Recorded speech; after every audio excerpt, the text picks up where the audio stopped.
Merci d'être venus si nombreux dans cette salle qui, à mon avis, n'a pas dû connaître telle affluence depuis un petit moment.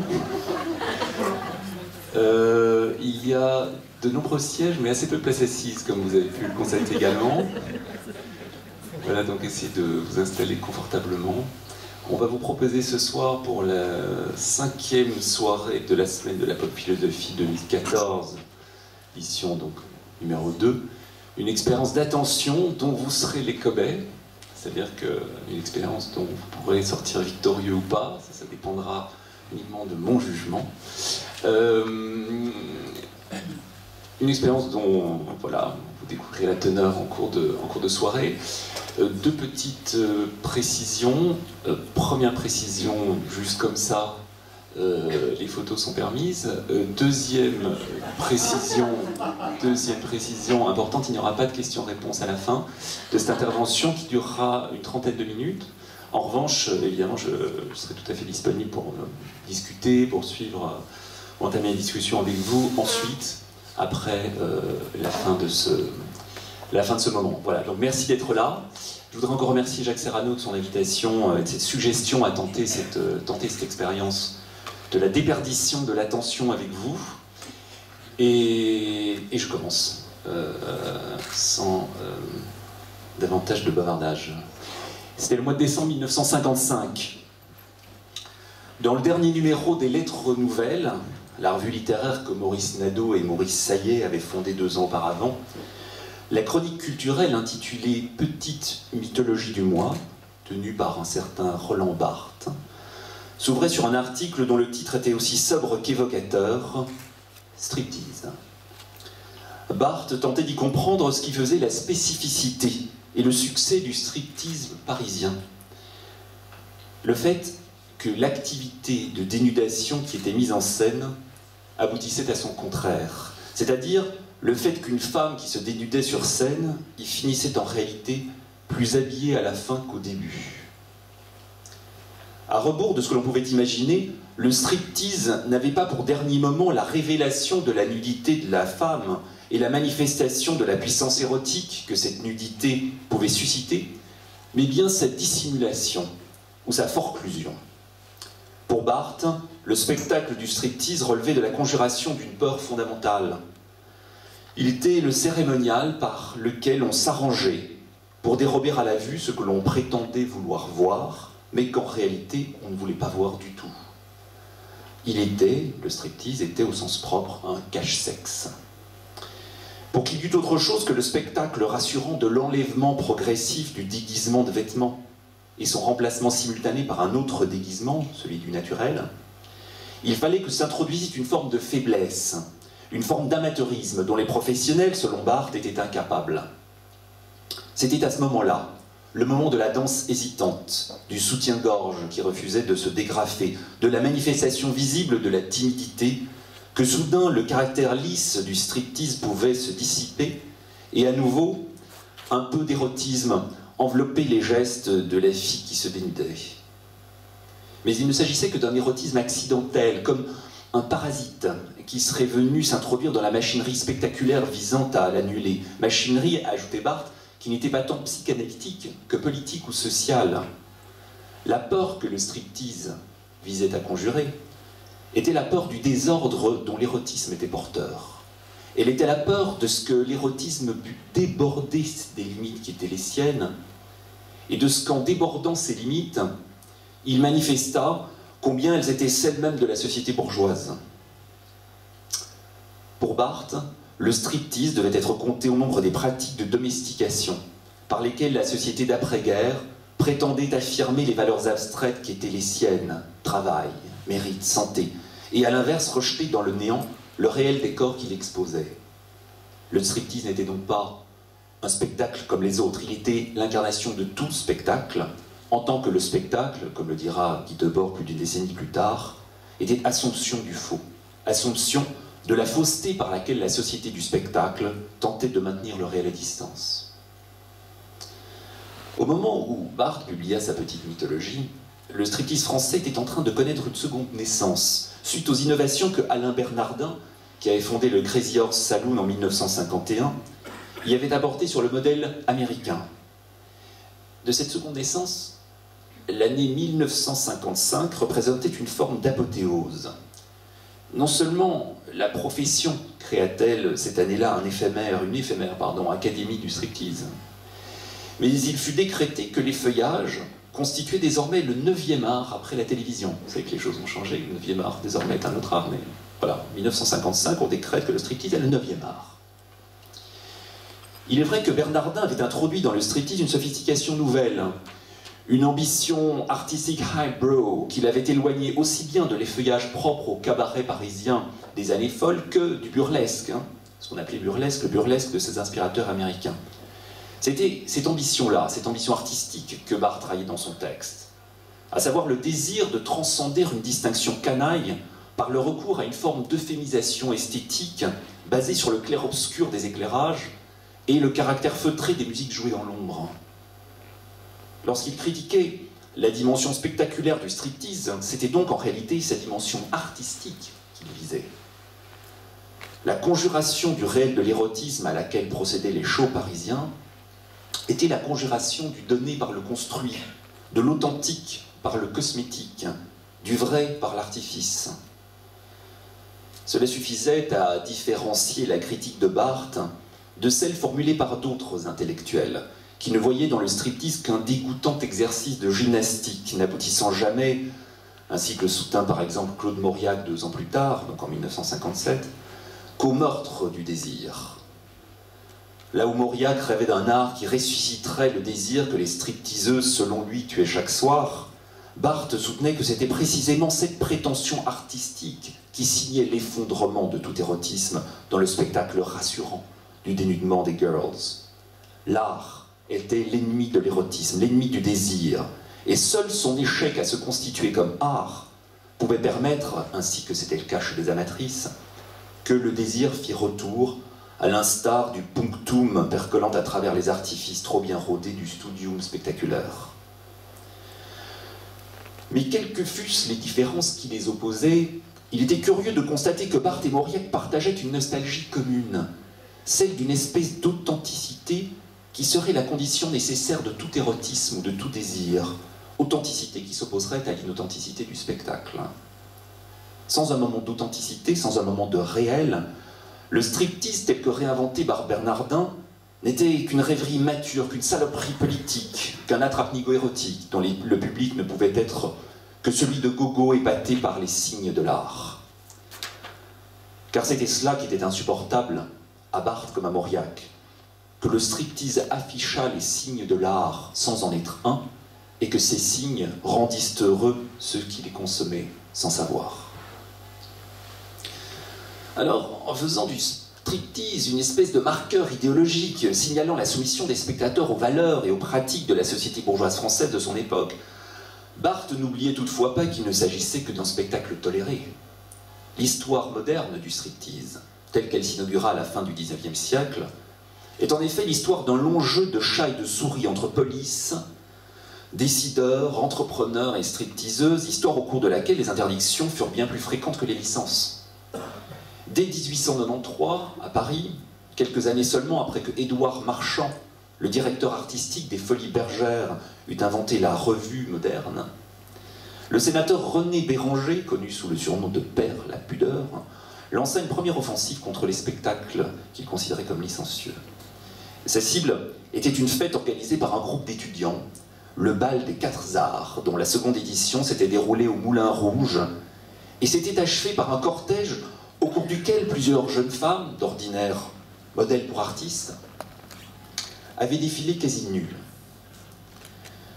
Malgré qu'il admit l'infraction à l'article 330 du Code pénal instituant le délit d'outrage public à la pudeur, le ministère public fit preuve de clémence à l'égard des étudiants organisateurs qu'il se contenta de condamner à 100 francs d'amende.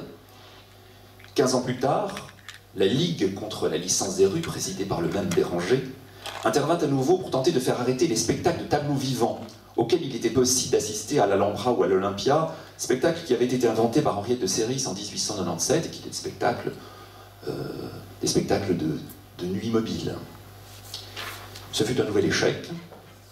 Mais le 27 juillet 1908, en revanche, la 9e chambre du tribunal correctionnel de la Seine examina 3 affaires de spectacles de revue, dont un déshabillage au caractère saphique, appuyé et aux fortes allusions toxicomanes, titré « Griserie d'éther », fit l'objet de condamnation. Le directeur du Little Palace, sur la scène duquel la scénette avait été représentée, fut condamné à 3 mois et 500 francs d'amende, tandis que les 2 effeuilleuses, les demoiselles Lepellet et Bouzon, reçurent 50 francs d'amende et 1 mois de prison avec sursis. L'argument retenu par la Cour était significatif. Le caractère condamnable du spectacle ne tenait pas tant à la nudité qui en constituait le terminus ad quem qu'à l'absence de dimension artistique dans sa mise en scène, laquelle était donc considérée n'avoir eu d'autre but que susciter la lascivité.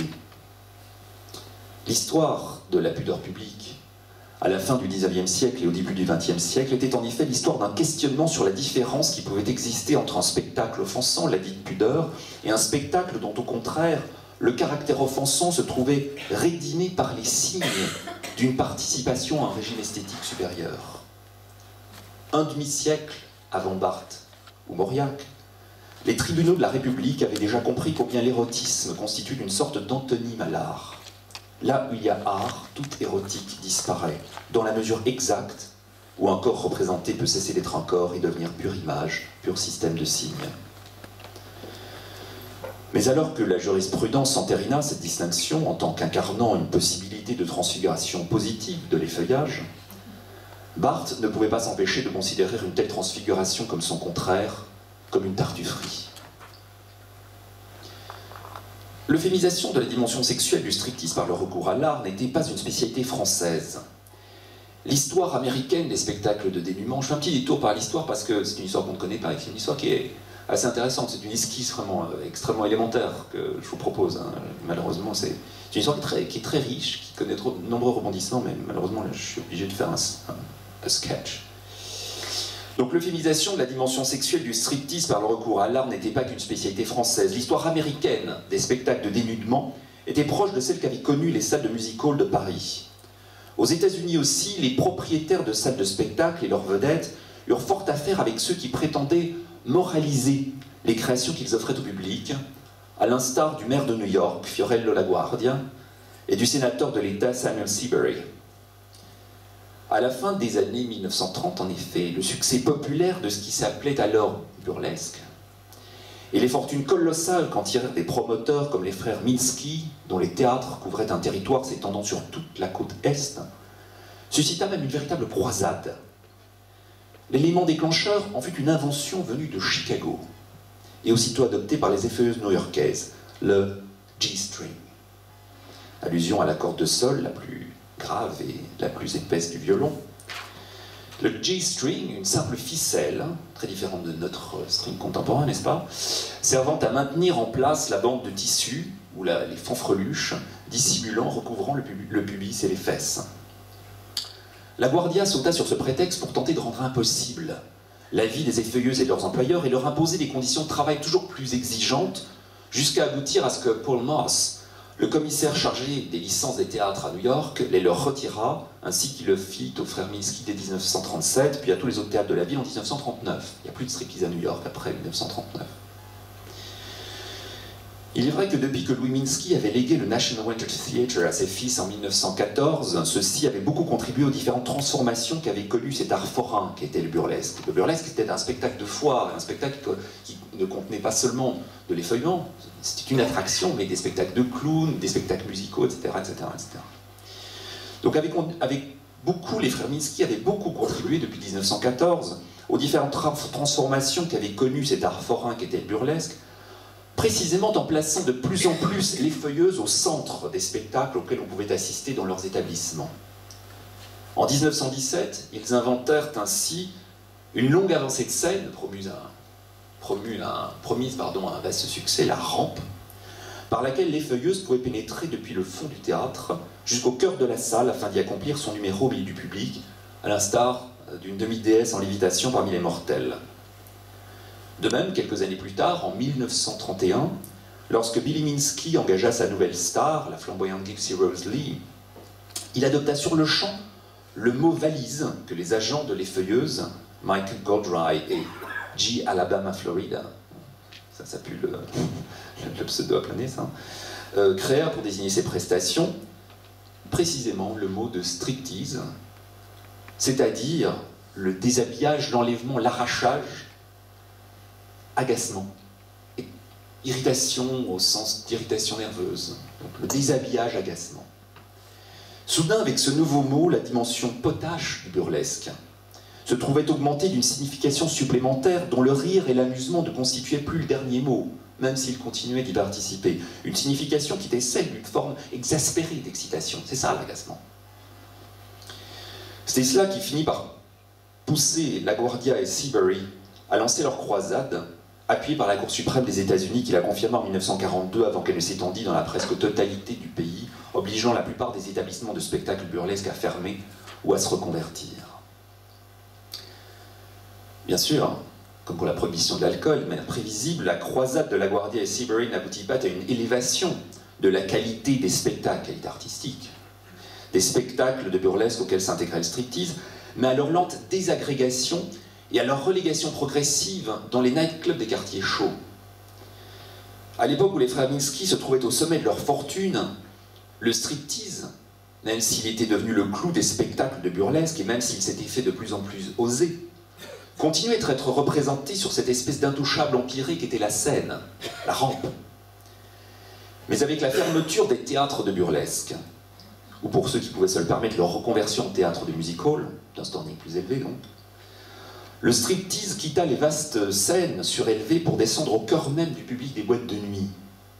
Le showbar, par exemple, qui se trouve encore d'ailleurs dans le quartier français de la Nouvelle-Orléans, était typique du nouvel espace dans lequel le striptease dut se reconfigurer et réinventer le double art du déshabillage et de l'agacement du strip et du tease, une fois les spectateurs à portée de la main. Il s'agissait d'une sorte de café-concert ou de jazz-club sombre et exigu dans lequel les stripteaseuses ne disposaient que d'une toute petite scène autour de laquelle les clients pouvaient s'asseoir avec leurs verres comme s'il s'était agi d'un zinc de bar. Vous avez tous vu ça au cinéma. Cette descente du striptease dans les nightclubs fut à l'origine de son éloignement progressif des standards artistiques du burlesque, jusqu'à ouvrir la voie aux topless bars et aux go-go girls au milieu des années 1960, puis au table dance et lap dance individuels dans les années 1990. À l'esthétique de la distance qui avait été celle des théâtres de burlesque et des salles de music hall, les nightclubs avaient substitué une esthétique de la proximité asymptotique, dont la limite tendait toujours davantage vers le zéro sans jamais l'atteindre. L'enjeu du striptease était désormais de fournir aux spectateurs une illusion de proximité, de disponibilité, qui était pourtant niée dans le moment même de son affirmation, suivant un jeu de oui et de non, qui pouvait rappeler ce que Georg Simmel avait écrit à propos de la coquette. Peut-être même pouvait-on dire que ce que Simmel appelait coquetterie pouvait ou devait être traduit dans le domaine du striptease par le mot d'agacement qui en constituait la moitié, une moitié donc de plus en plus importante et de plus en plus radicale. La théorie de la coquetterie de Simmel couvrait une grande partie de sa carrière intellectuelle, ses grandes obsessions si j'ose dire. Depuis les méditations de jeunesse recueillies en 1890 dans Psychologie des femmes, jusqu'aux réflexions de la maturité présentées en 2 livraisons dans Der Tag, les 11 et 12 mai 1909, sous le titre Psychologie der Coquetterie. Pas besoin de vous traduire ça, j'imagine. Pour Simmel, il y avait dans la coquetterie quelque chose comme le trait distinctif d'une civilisation qui avait réussi à se hausser au-dessus de la simple sexualité pour y substituer un jeu symbolique relevant davantage d'une espèce d'exaspération cérébrale. Je le cite, « L'essence de la coquetterie me semble résider, pour ce qui est de son effet sur l'homme, dans un mélange de sentir, de consentir, et de non-consentir. Le spécifique entier de son charme tient moins au fait qu'elle est promesse d'un plaisir qu'au fait qu'elle est promesse d'un plaisir. » Fin de citation. Ce qui fait la spécificité de la coquetterie, ce n'est pas qu'elle est le véhicule d'une séduction devant aboutir à une relation sexuelle, mais au contraire, d'une séduction basée sur le fait qu'elle n'y aboutisse pas, quoi qu'il s'agisse de faire comme si. La coquetterie est l'assomption de la théâtralité fondamentale de la séduction, de sa dimension de pur jeu, ainsi que l'acceptation que de ce jeu, l'homme n'est pas le maître, ni même l'acteur, mais le simple spectateur passif, la simple victime volontaire, toujours privée de récompense. Pourtant, expliquait Simmel, c'est précisément cette privation, cet agacement que l'homme recherche dans le contact avec la coquette. C'est lui qui constitue le plaisir déjà sexuel de la rencontre avec celle qui se soustraira toujours à l'offrande du plaisir sexuel. Le paradoxe de la coquetterie est le paradoxe de la sexualisation du non-sexuel, une sexualisation reposant tout entière sur la simple possibilité, pourtant déniée par principe, que le refus du sexuel soit en réalité le premier moment de son acceptation. Mais dans son article de 1909, Simmel allait plus loin et comparait le jeu de la coquette, la théâtralisation de l'acceptation et du refus dont elle était l'actrice et la metteuse en scène, à ce qui, selon Kant, était l'essence de l'art, à savoir une finalité sans fin. Je cite à nouveau Simmel, « La coquette agit de manière tout à fait finalisée, mais la fin vers laquelle ce procédé devrait tendre dans la série de la réalité, elle la refuse. Elle la dilue dans le pur bonheur subjectif du jeu. » Incitation. Parce qu'elle ne cesse de se dérober à la fin sexuelle vers laquelle son jeu se trouve orienté, et parce que cette dérobade fait partie des conditions même de la jouissance de ce jeu, la coquette constitue l'incarnation humaine, corporelle de l'art achevé. Tout art est dérobade. Telle était, selon Simmel, la maxime que la rencontre avec une coquette permettait d'expérimenter dans sa chair. Tout art est séduction, refus, dilution. Tout art est coquetterie. Et donc, de manière inverse, toute coquetterie est art. C'est-à-dire que tout art est tease, tout art est agacement.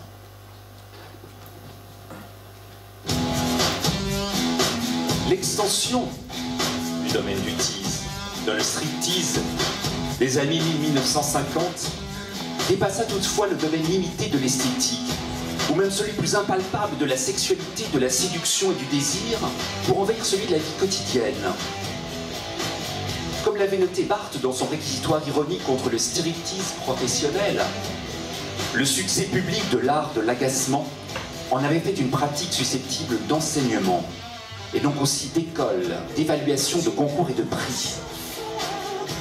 À Paris, l'an 1955, année de la publication de son article, de l'instauration de l'Académie du striptease et de l'intronisation de celui-ci au rang de 9e art, fut aussi l'année de l'élection de la première reine du striptease, du premier festival permanent du striptease et surtout de la première compétition de stripteaseuses amateurs. Celle-ci fut organisée par le comité Miss France au Robinson Moulin Rouge et offrait aux inscrites et aux lauréates un vaste éventail de prix allant pour la gagnante jusqu'à un chèque d'1 million de francs, chèque qui ne fut jamais honoré. Barthes avait-il assisté à ce concours ou bien un autre? Disons qu'il en avait au moins entendu parler, puisqu'il avait décidé d'instaurer le concours amateur en contrepoison à ce qu'il considérait comme la coquetterie des spectacles de striptease professionnels organisés par les grands cabarets de Paris. Par un paradoxe supplémentaire, l'histoire lui donna raison. Dès le début des années 1960, les concours de striptease amateurs furent interdits par les autorités françaises, sauf dérogation spéciale en cas de représentation privée, dernier lait, de la doctrine de la pudeur publique élaborée à la fin du XIXe siècle à partir de l'article 330 du Code pénal.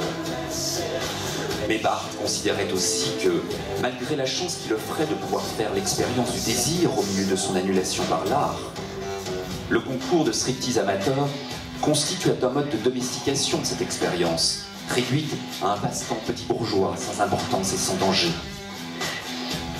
Peut-être les autorités redoutaient-elles que cette domestication ne fût pas assez forte et que subsistât au cœur de l'embourgeoisement qui était son but inavoué quelque chose comme une dernière étincelle de vie érotique, un dernier agacement sexuel. Car le problème de l'agacement est son caractère contagieux. Le tease réclame une réaction. Le tease est un stimulus dont on connaît le point de départ mais jamais le point d'arrivée. Il est une sorte de premier véhicule mettant le monde en branle en direction de l'excitation, une excitation toujours susceptible de se propager. Or, il n'est rien que les autorités redoutent davantage que la contagion de l'excitation et sa métamorphose en des formes toujours nouvelles. Il n'est rien qu'il redoute davantage que le déséquilibre de l'être que l'excitation provoque, l'envie de dérailler, de quitter les sentiers tracés par elle à notre place qu'elle suscite. L'histoire du striptease, après la Seconde Guerre mondiale, fut l'histoire d'une contradiction. La contradiction qu'il y avait à voir un art se déployer dans un même mouvement écartelé en direction de l'euphémisation et en direction de la pornographie. Si l'entreprise de Bernardin représentait un des termes possibles de cet écartèlement, le mouvement topless, lancé à San Francisco et sans le vouloir par Carole Doda, en représentait l'autre, c'est-à-dire la voie vers une unité toujours plus soulignée, toujours davantage mise en scène. Peut-être d'ailleurs était sur ce point que la contradiction se résolvait, dans le fait que la monstration toujours plus totale des corps finissait dans l'artificialité d'une mise en scène par rejoindre leur voilement le plus sophistiqué. Pendant les années 1970, l'installation progressive de la Snorting Pole, venue des carnival shows itinérants vers les petites scènes des bars à Go-Go Girls, offrit un précieux indice à l'appui de cette hypothèse. Le striptease n'était pas qu'une question de corps, c'était d'abord une question d'espace. La pole de la pole dance, tout comme jadis la rampe des frères Minsky, offrait de nouvelles possibilités d'exploration de la géométrie de la dénudation. Une dimension de verticalité qui jusqu'alors avait manqué au spectacle de striptease. Certes, il était possible d'interpréter ces verticalités comme celles d'un sexe d'homme dressé par l'excitation, comme le substitut ou le représentant du phallus, soulignant une fois de plus combien ce n'était pas avec votre sexe que la stripteaseuse jouait. Mais il était aussi possible de la considérer, cette pole, de manière littérale, comme la matérialisation scénique de l'orientation transcendantale du striptease, du statut presque extramondain que jusqu'au moment de plus grande proximité avec ses spectateurs, il continuait à conserver. Du reste, la dernière évolution que connut le striptease en direction de sa pornographisation confirma encore cette déhiscence entre le spectacle et son monde. Évolution par laquelle le strip finit par se dissocier du tease et par connaître une vie autonome. Au début des années 1990, de nombreuses performances de striptease prirent la forme de table dance, danse sur la table du client, puis de lap dance, danse sur les genoux du client, poursuivant jusqu'à l'extrême limite le rapprochement entre la stripteaseuse et ses spectateurs, devenus désormais son spectateur. Au strip, réalisé sur scène pour le bénéfice de l'ensemble de la salle, succédait un tease à destination du client qui en passait commande. Tease personnalisé et réalisé au plus près possible de sa personne, quoique sous réserve d'un tabou de contact absolu. Dans le lap dance, l'agacement, même s'il opérait au plus près, marquait combien l'inframince de la distance subsistante entre la stripteaseuse et le spectateur constituait plus que jamais un abîme infranchissable, l'abîme séparant le monde terrestre de l'excitation, du monde divin des fantasmes qui le nourrissaient. Au début des années 2000, le striptease avait perdu tout prestige, entre autres à cause de son rapprochement toujours plus grand via le topless, la pole dance, la table dance et la lap dance avec l'esthétique explicite du cinéma pornographique. Tout comme le cinéma n'avait conservé pour seul poil que celui de l'inframince qu'est l'écran, le striptease n'avait conservé que l'impératif catégorique implacable que la sagesse populaire a résumé par la maxime « regarder, pas toucher ». C'était le regard lui-même qui constituait désormais le dernier voile. C'était le regard qui était le point aveugle invisible du spectacle de striptease intégralement pornographié. C'était lui qui faisait que plus les spectateurs regardaient, moins ils voyaient. Lorsque Giorgio Agamben, dans un chapitre de nudité en 2009, soutint que le striptease était l'impossibilité de la nudité, il touchait du doigt la vérité de ce qui en restait à la fin de son histoire.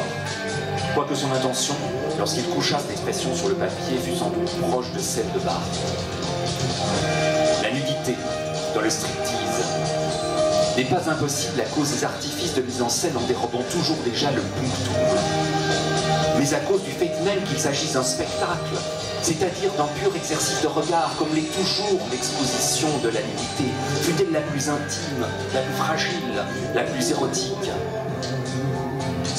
La nostalgie de la nudité vraie, fragile, réelle, qu'avait exprimé Bartou Mauriac, était la nostalgie d'une authenticité impossible, l'authenticité grâce à laquelle la chair et l'œil parviendraient enfin à se réconcilier dans l'unité d'un désir qui ne serait pas truqué, qui ne serait pas artificiel.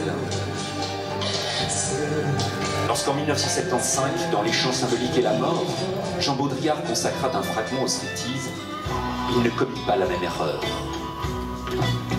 Il n'opposa pas sa bonne et sa mauvaise performance au striptease. Sur la base d'un critère, il y a un désir pouvant s'excepter de l'artificialité pornographique. Il le souligna au cours d'une note incidente. Le fait que le striptease soit total ou partiel n'est d'aucune importance dans la considération de ce qu'il y a à y voir et donc à y expérimenter. Ce n'est pas la dimension pornographique du striptease qui lui confère sa valeur ou sa nullité. En réalité, il n'y a pas de mauvais striptease. Tout striptease est invention d'un dispositif de mise en scène à l'intérieur de la contrainte représentée par le fait que, au bout du compte, et quoi qu'on fasse, on n'y verra rien. On n'y verra que le rien de ce qu'il y a à voir et qui est la seule chose que l'on cherche à y voir. On ne va pas voir un striptease pour voir quoi que ce soit. On ne va pas voir un striptease pour voir quoi que ce soit. On va voir un striptease que pour être aveuglé, que pour être rendu aveugle par un agacement qui n'a rien d'autre à offrir que les délices liées au fait de percevoir que l'on est agacé et l'admiration pour l'art de celle qui est à sa source. Le striptease est un dispositif d'aveuglement qui a pour unique qualité le degré d'art avec lequel il manifeste dans ses conséquences qu'il est bien un art. Le seul art possible, il n'y a d'art que du striptease. Parce que, comme le voulait Simmel, il n'y a d'art que de l'agacement. Il n'y a d'art que dans la soustraction de ce qui, dans l'art, ne relève pas du tease. Il n'y a d'art que dans la soustraction de ce qui, dans l'art, ne relève pas de la forme de l'art, tel que le tease en offre l'expérience.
In